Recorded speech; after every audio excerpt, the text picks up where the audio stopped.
J'ai le soleil dans les yeux. Et cette plante, mais qu'est-ce qu'elle a? Elle ressemble à rien. Bon, c'est pas grave, hein. On va faire avec ce qu'on a.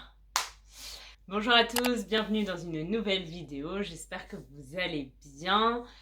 Il y a pas mal de nouvelles personnes sur la chaîne, de nouveaux abonnés. Donc déjà, merci beaucoup à toutes les personnes qui se sont abonnées à la chaîne. On a atteint les 25 000 abonnés, c'est énorme. Donc merci beaucoup. Si vous êtes nouveau sur la chaîne, je suis Elsa. Je suis française, j'ai 26 ans, j'habite à Tel Aviv et je vous enseigne le français de manière authentique. Je poste une nouvelle vidéo tous les mercredis, donc abonnez-vous à la chaîne pour ne pas rater de vidéos. Et c'est parti pour la vidéo d'aujourd'hui. Aujourd'hui, j'avais envie de vous faire une vidéo favori du moment. Donc c'est des vidéos qu'on voyait beaucoup sur YouTube avant et qu'on voit encore de temps en temps. Dans cette vidéo, je vais donc vous présenter les choses que j'ai aimées ces derniers temps, que ce soit des livres, des films, des podcasts, de la nourriture, ça peut être n'importe quoi. Et également des choses que j'ai un peu moins aimées. Je vais vous parler de tout ça et ça va être aussi l'occasion de partager avec vous des livres, des films en français qui, je pense, peuvent être intéressants pour vous dans votre apprentissage du français. Donc si ça vous intéresse, je vous laisse regarder la suite. Mon premier favori du moment, c'est un masque pour dormir. Donc en fait, moi, pour dormir, j'ai besoin d'obscurité. J'ai besoin que la pièce soit complètement sombre. Et souvent, le matin, la lumière du soleil me réveille parce que les rideaux ne sont pas assez épais. Donc souvent, je dors avec un masque et quand je pars en vacances ou que je fais du camping, je prends toujours un masque avec moi. C'est vraiment un indispensable pour moi. Et celui-là, il est vraiment génial. Vous voyez, il est un peu spécial parce qu'il est en relief ici. Quand vous le mettez, eh ben, vous pouvez ouvrir les yeux et cligner des yeux à l'intérieur. C'est incroyable. Et en plus de ça, vous pouvez ajuster la taille. Donc c'est vraiment génial. Ce truc a changé ma vie et je dors avec toutes les nuits. Franchement, il est hyper agréable. On peut le mettre en machine. Si comme moi, la lumière vous réveille et que vous dormez avec un masque, je vous laisserai ça en barre d'infos. On va passer à mes lectures du moment. Donc comme je vous disais, je crois dans un vlog, je crois que c'était le vlog à Thessalonique, je vous disais que en ce moment je lisais beaucoup et surtout je lisais sur ma liseuse. Donc j'ai pas mal lu en ce moment et j'avais donc envie de vous partager mes lectures. Le premier livre dont je voulais vous parler s'appelle Changer l'eau des fleurs de Valérie Perrin. Donc ce livre raconte l'histoire de Violette Toussaint, qui est garde cimetière dans une petite ville de Bourgogne. Donc déjà c'est un lieu assez atypique pour un roman, un cimetière. Le quotidien de Violette est rythmé par les confidences des gens de passage au cimetière et des habitués du cimetière, que ce soit les habitants de la ville ou les employés du cimetière. Et en fait, tout au long du livre, on découvre l'histoire de Violette et les circonstances qui ont fait qu'elle travaille aujourd'hui dans un cimetière. Et j'ai trouvé que c'était un livre original, bien écrit, qui était aussi émouvant. J'ai beaucoup aimé ce livre. Donc si vous avez le niveau pour lire un livre en français, c'est un livre que je vous conseille. Un autre livre que j'ai lu mais que j'ai moins aimé, c'est le nouveau livre de Joël Dicker, L'énigme de la chambre 622. Donc Joël Dicker est un écrivain suisse qui est notamment connu pour son roman La vérité sur l'affaire Harry Kéber, qui a été un grand succès et qui a été adapté en série télé. J'ai beaucoup aimé ses autres livres, donc que ce soit La vérité sur l'affaire Harry Kéber, La disparition de Stéphanie Meller, Le livre des Baltimore. Donc en général, ces livres, ce sont des enquêtes Ça commence souvent par un meurtre.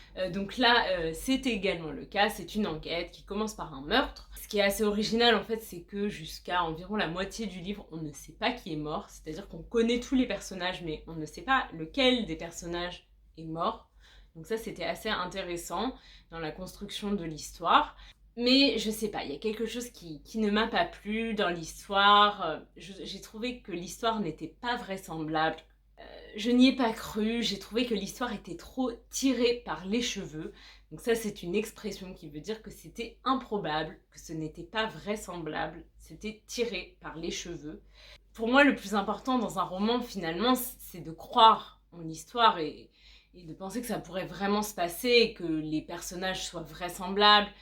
Et par exemple, Harry Potter, qui est un de mes livres préférés, Harry Potter se déroule dans un monde magique où il se passe des choses qui n'existent pas dans notre monde, mais pourtant on y croit, parce que le monde est tellement bien construit, avec tellement de détails, qu'on y croit et on attend tous notre lettre pour aller à Poudlard, n'est-ce pas?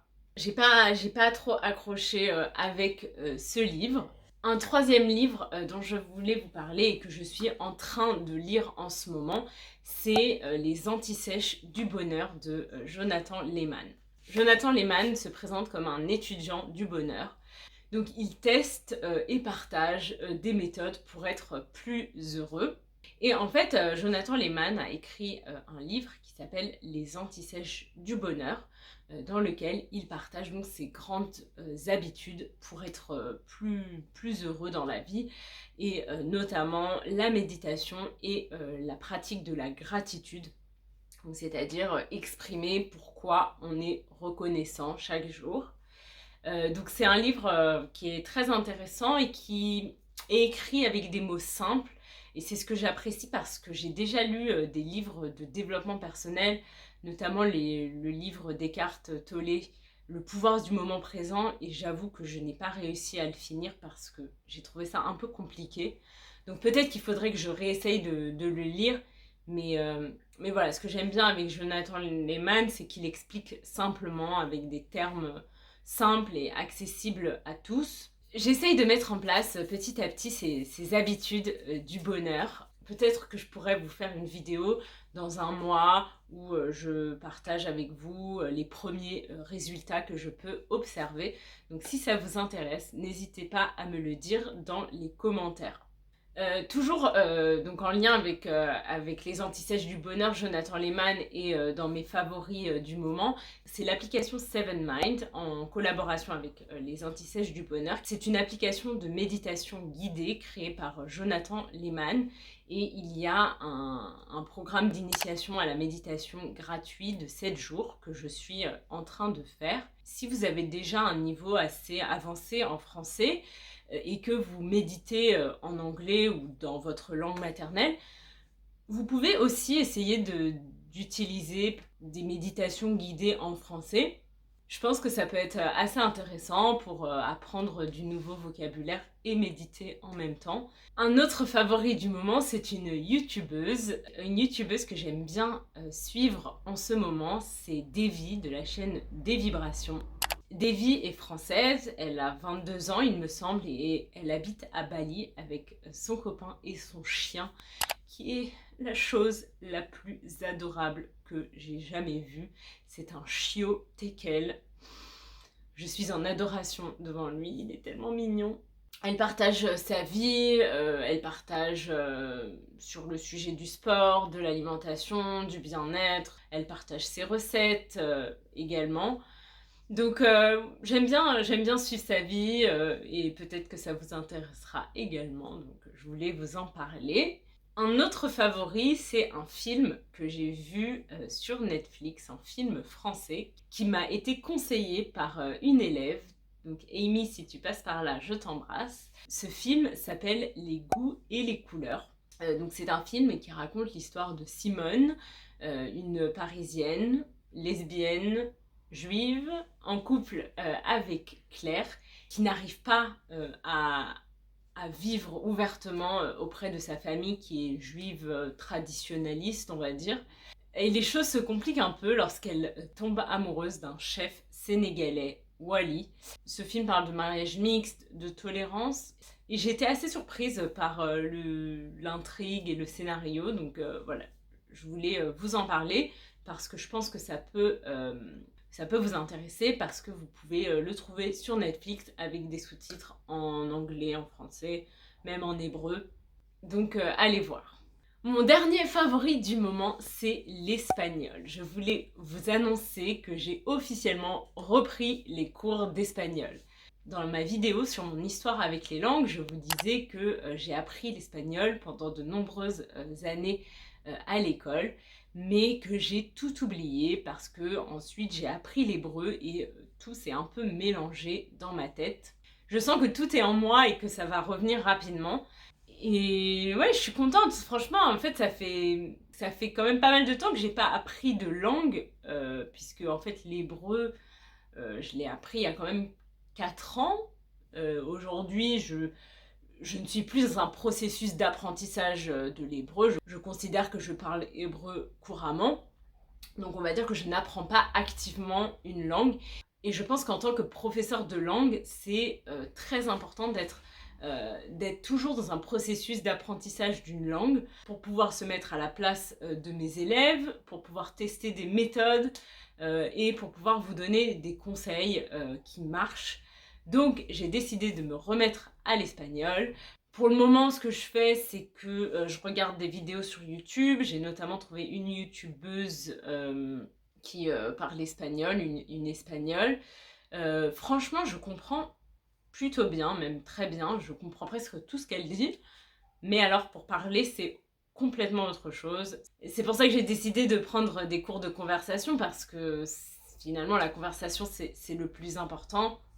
Il faut parler un maximum, mais je vais pas vous mentir, je galère. C'est-à-dire que c'est très difficile, je galère. Mais petit à petit je sens que ça revient. Écoutez, c'est tout pour mes favoris du moment. J'espère que cette vidéo vous a plu, que vous avez découvert des livres, des films. Dites-moi dans les commentaires quels sont vos favoris du moment, ça m'intéresse. Si vous avez aimé la vidéo, likez-la, partagez-la avec un ami qui apprend aussi le français. Abonnez-vous à la chaîne et je vous dis à mercredi prochain pour une nouvelle vidéo. Bye!